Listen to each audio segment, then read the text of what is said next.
Bonjour, nous sommes dans la salle des mariages de la mairie de Cabriès, mon lieu habituel de travail. Je suis rentrée à la mairie en 1997. C'est tellement loin que je ne me rappelle plus vraiment. Avec grand bonheur, puisque j'ai pu élever mes enfants sur la commune que je venais d'habiter. Et belle commune que nous avons choisie pour son cadre de vie et sa douceur de vivre en Provence. Et voilà. Alors quand on est venu me parler de la journée des droits des femmes, j'avoue que je ne savais pas que le 8 mars était la journée internationale du droit des femmes. Parce que chez moi, les femmes sont traitées comme les hommes et dans beaucoup de foyers, beaucoup de familles en France et dans l'Europe, c'est comme ça. Mais j'ai eu la curiosité d'aller regarder quand même certaines dates au début du XXe siècle que le droit des femmes, avec des manifestations aux États-Unis, puis après les suffragettes, c'était leur principale revendication, une amélioration des conditions de travail et le droit de vote.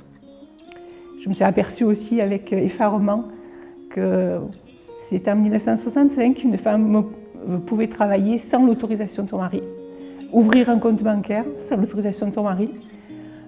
Maintenant, on considère que c'est naturel. Et pour moi, dans ma vie familiale, c'était naturel. Les petites filles sont élevées comme les petits garçons. Mais on s'aperçoit tous les jours dans l'actualité qu'effectivement, les femmes ne sont pas traitées comme les hommes. Et il n'y a pas que dans les pays étrangers. L'égalité, on a un ministère de l'égalité, droits des hommes et des femmes, l'égalité pour les salaires, qui n'est pas encore acquise, malheureusement. Pour moi, c'était quelque chose d'acquis, que les femmes et les hommes devaient être traités de la même façon, parce que nous sommes tous des êtres humains.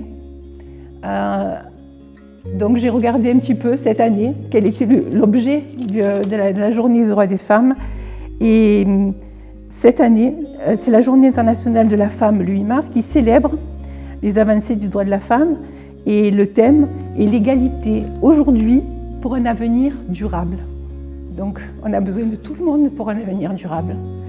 Et les femmes y contribuent également, parce que très sensibilisées à l'environnement.